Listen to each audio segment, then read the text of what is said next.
Banyak orang Islam kalau ditanya, maukah Anda menjadi ahli surga? Pasti jawabannya iya. Walaupun sebenarnya dia belum tahu surga itu apa. Sayangnya, kita ini sangat miskin dari sisi informasi masalah surga. Padahal sebenarnya, dia harus menjadi informasi utama.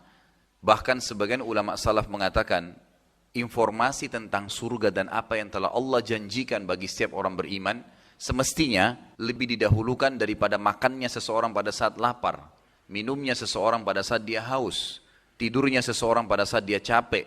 Bahkan semua aktivitasnya itu akan mudah, ringan untuk dia lalui dan semua cobaan akan mudah untuk dia hadapin. Pada saat kata kuncinya dia tahu janji Allah nanti di akhirat, apa yang dia dapatkan. Itulah yang dikenal dengan surga. Subhanallah, setelah membaca tentang surga, mengetahui tentang surga, makanan sesederhana apapun, keadaan fisik walaupun sakit atau cacat, rumah mungkin biasa saja, mungkin kendaraan pun tidak ada masih numpang sama orang, semuanya jadi mudah. Seperti tidak ada apa-apanya. Seperti itu bukan masalah besar, hanya bagi orang yang tahu itu surga. Misal, contoh saja, saya cuma datangkan sebuah contoh bagaimana mengenal masalah apa yang Allah janjikan di akhirat itu akan membuat kita tenang melalui kehidupan dunia. Tidak ada sesuatu yang jadi masalah buat kita di sini. Jadi kita akan anggap semuanya kecil. Kalau orang tahu akhirat dia akan mengatakan, oh dunia saya akan laluin, oh dunia saya akan laluin. Jadi kecil semua bagi dia, karena dia mengetahui masalah akhirat. Beratnya beban dunia karena dia tidak tahu apa yang Allah janjikan di akhirat nanti. Surga adalah sebuah tempat dijanjikan oleh Allah Subhanahu wa taala yang memang luar biasa. Dan apa yang dibutuhkan sini Bapak Ibu sekalian? Hanya dibutuhkan menikmatin dan mengerjakan apa yang Allah perintahkan. Itu saja. Kerjakan apa yang diperintahkan yang wajib dan sunnah, butuh waktu sedikit, sholat, puasa, zakat, haji, kemudian nikmatin yang halal, lalu kemudian tinggalkan semua yang dilarang, yang haram dan makruh, dan jauhi semua itu. Jangan dikerjakan. Yang haram semua dijauhi, tidak ada manfaatnya, ditinggalkan saja. Maka secara otomatis tinggal tunggu waktu malaikat maut datang menjemput dan kita masuk surga. Itu janji. Kata Allah SWT apa? Innallaha la yukhliful mi'ad. Allah tidak akan pungkiri janjinya. Dalam ayat lain, wa man asdaqu minallahi qila. Siapa yang lebih jujur daripada Allah dalam perkataan? Dan Nabi SAW selalu menekankan kepada para sahabat poin penting, asas dalam segala kehidupan. Membangun segala sesuatu kehidupan di muka bumi ini dengan keyakinan. Nabi SAW selalu tanamkan itu kepada sahabat, ke diri beliau dan juga kepada istri-istri beliau. Sampai pernah satu waktu tentang rumah-rumah yang tidak dimasuki oleh malaikat, atau nanti akan jauh dari rahmat Allah. Dalam hadis Bukhari dikatakan pernah Nabi SAW dijanji oleh Jibril akan datang. Lalu Nabi SAW duduk menunggu di rumahnya. Aisyah juga ada di situ. Lalu Nabi SAW sudah sampaikan kepada Aisyah radhiyallahu anha, Jibril akan datang pada waktu ini. Ternyata terlambat, Jibril nggak datang. Aisyah diam, Nabi SAW pun mengangkat tongkat beliau dan memukulnya ke tanah sambil berkata, demi zat yang ubun-ubunku dalam genggamannya, Allah tidak akan pungkiri janjinya. Jadi Nabi SAW membangun keyakinan itu dalam diri beliau dan juga kepada istrinya Aisyah mengatakan, Allah nggak mungkin pungkiri janjinya, pasti kalau dijanji A ya A, nggak mungkin enggak. Maka Nabi SAW pun tiba-tiba dibersihkan dalam hati beliau ilham oleh Allah Subhanahu wa taala. Beliau tidak sengaja melihat ternyata di bagian depan rumah Aisyah itu ada anjing, anak anjing yang sedang duduk. Lalu kata Nabi SAW, sejak kapan anjing ini ada? Kata Aisyah, saya juga tidak tahu ya Rasulullah. Kata Nabi SAW, usirlah. Begitu diusir anjing tersebut, Jibril AS masuk.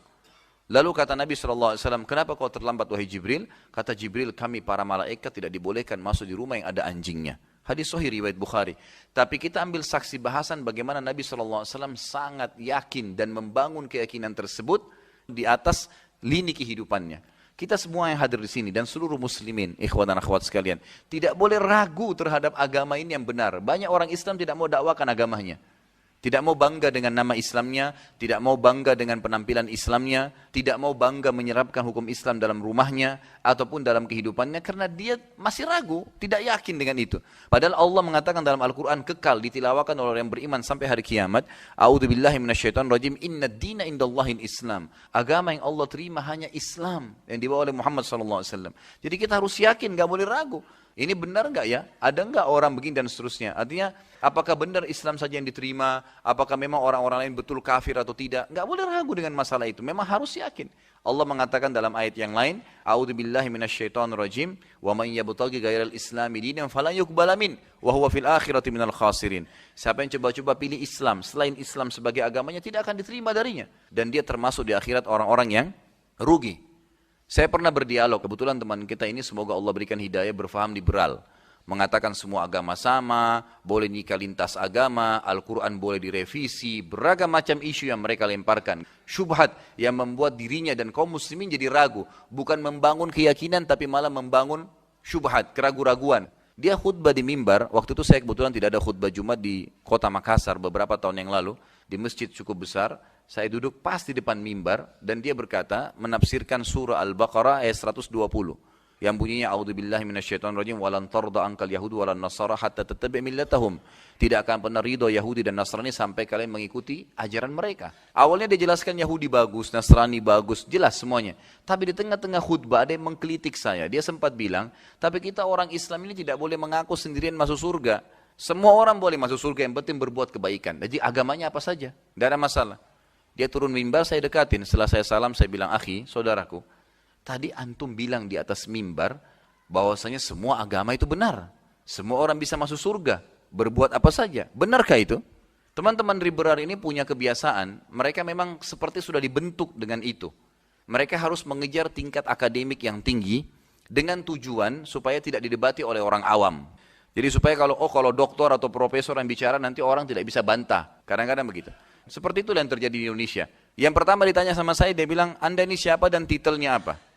Saya bilang, nama saya Khalid, titel saya nggak usah tanya. Nggak jauh dari Anda. Tapi saya ingin tahu, saya bilang. Saya ingin tahu pendapat Anda pribadi. Bagaimana Anda memberikan kepada saya penjelasan ayat Al-Quran. Nggak usah pendapat ulama, nggak usah pendapat ahli tafsir, nggak usah datangkan kitabnya, Anda pribadi. Kalau faham bahasa Arab, pasti faham artinya. Surah Al-Bayyinah di juz 30. Semua orang muslim, anak kecil pun hafal ayat ini. A'udzubillahi minasyaitonirrajim innal ladzina kafaru min ahlil kitabi wal musyrikin fi nari jahannam khalidina fiha. Allah berfirman, telah kafir ahli kitab, Yahudi dan Nasrani. Jadi bukan kita yang mengkafirkan, Allah yang mengkafirkan mereka. Tidak boleh kita ragu dengan kekafiran mereka. Dan orang-orang musyrik dan mereka akan kekal dalam api neraka kalau mereka meninggal dalam keyakinan tersebut. Bagaimana pendapat Anda tentang ayat ini? Dia diam. Saya bilang, taib. Saya tambahkan, bagaimana dengan hadis Nabi SAW riwayat Imam Muslim yang berbunyi, tidak ada seorang pun dari Yahudi, Nasrani, Majusi penyembah api, yang mendengarkan saya diutus menjadi Nabi, lalu dia tidak beriman kepada saya, dan meninggal dalam keyakinan tersebut, kata Nabi SAW, kecuali pasti jadi penghuni neraka. Dia terdiam, tidak bisa ngomong, lalu dia bilang, diangkat kepalanya, dia bilang sama saya, akhi, tapi bagaimana ya saudaraku, kalau kita bilang seperti itu, bagaimana perasaan mereka? Saya sempat ketuk lantai masjid dan saya katakan ini bukan masalah perasaan saudaraku, ini masalah keyakinan. Anda menyebarkan keyakinan yang salah. Kalau semua agama sama, kita murtad saja di agama Kristen, enak, nyanyi-nyanyi seminggu sekali masuk surga. Ngapain jadi orang Islam, banyak haramnya, banyak perintahnya. Tapi Allah mengatakan inna dina indallahil Islam, gak bisa. Jadi harus diikuti dengan pondasi keyakinan, gak boleh. Kalau kita yakin kita akan menjalankan perintah agama ini dengan benar dan meninggalkan larangan dengan benar. Semua yang dijanjikan dari surga benar, semua yang dijanjikan di neraka juga benar. Ini sedikit kronologis untuk menambah bagaimana kita harus meyakini apa yang Allah Subhanahu wa taala janjikan kita.